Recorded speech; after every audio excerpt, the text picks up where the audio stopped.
Yo, what's going on everybody? It's your boy Naruto Explain here, bringing you guys another dual installment of Naruto to Go as well as the Kekkei Genkai guide. So for those of you guys who are new to the channel, Naruto to Go is a series on the channel where in 3 to 6 minutes we take a look at a Naruto lore based topic from ninjutsu to Kekkei Genkai to actual lore, and we break it down in 3 to 6 minutes, which should be enough time for you to eat and enjoy your own bowl of instant ramen. The goal of these videos is to better educate the casual Naruto fan who wants to learn more about the Naruto franchise without actually making them sit through a 10 to 12 minute video. And for the hardcore Naruto fans, this is just something quick that you can watch, and hopefully it's something you didn't know, but if it is something you did know, hopefully it's just something that kind of brushes up your expertise in the Naruto universe. Now, when it comes to the Kekkei Genkai guide, that's a little bit different. So that's a new series on the channel where essentially I'm talking about all the various Kekkei Genkai that exist in the Naruto universe and breaking down every little detail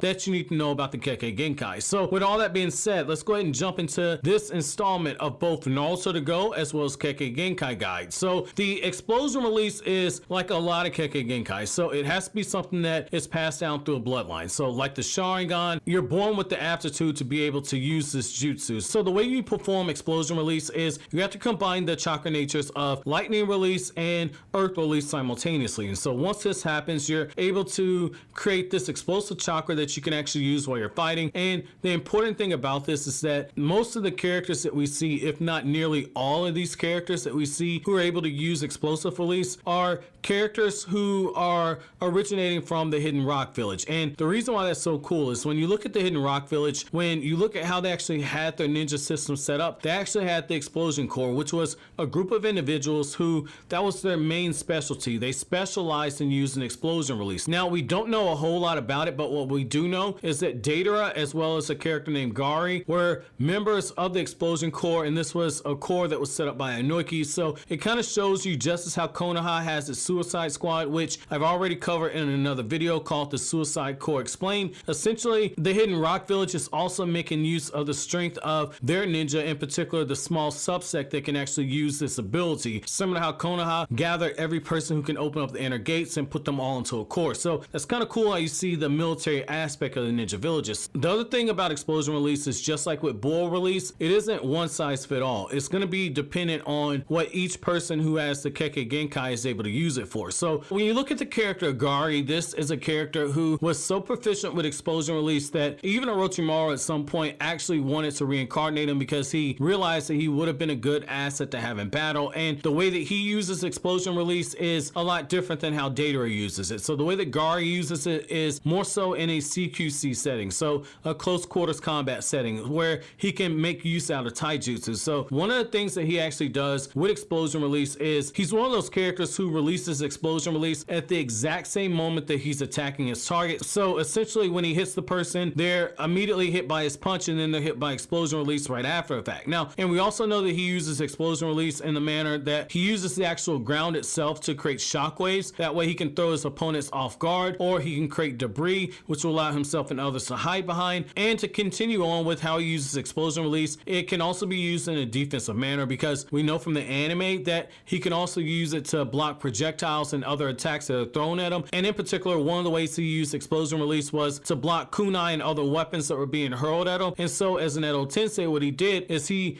released explosion release. It sent the kunai and all the other weapons that were thrown at him flying all the way back into the people that were attacking him. So essentially he killed his opponents without ever having to lay a hand on them. Now when it comes to Deidara, we all know that Deidara uses explosion release by molding the chakra into the actual clay that he carries in that pouch of his, and so that allows him to create the bombs that we see. And for those of you guys who need a reminder, Deidara has different levels of the clay that he uses. So you have C1, which is going to be the weakest amount of clay that he's using, which is going to take the form of those birds and insects that you see. They're very small and it makes them ideal for situations where Deidara needs to attack people in a quick manner or in a covert manner. Then you have C2, which is going to be that large dragon that Deidara had when he was fighting against Sasuke. Now the whole purpose for this is that it also allows him to fight through the air, and the dragon is also able to fire off a bunch of smart bombs that can run after the targets, kind of like heat-seeking missiles in a way. Now the other thing about this is that Deidara also has C3, which is going to be that huge humanoid statue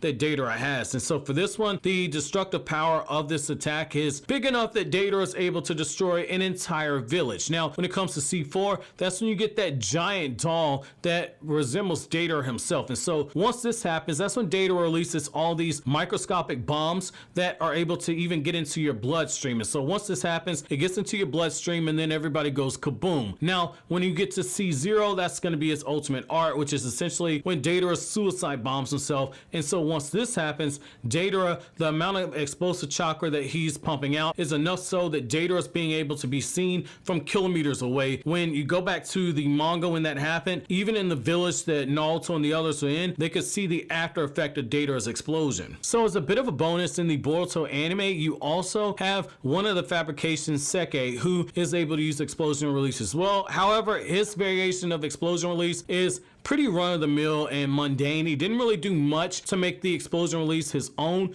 not like Datara and Gari, but it's still nice to see that even though he's a fabrication, he is still using the Kekkei Genkai that exists inside of the hidden village that he was originated from. So I thought that that was pretty cool as well. So what do you guys think about explosion release? Let me know down in the comment section below, and also let me know what Kekkei Genkai you guys want to see me cover next. Perhaps you want me to cover something like, say, the Byakugan, or you want me to cover the Sharingan. Let me know what you guys want me to cover in the comment section. I'm itching to cover another Kekkei Genkai. But as always, guys, if you like anything I had to say, don't forget to comment, rate, subscribe, and share. Thank you so much for watching until then. Have an awesome day, guys.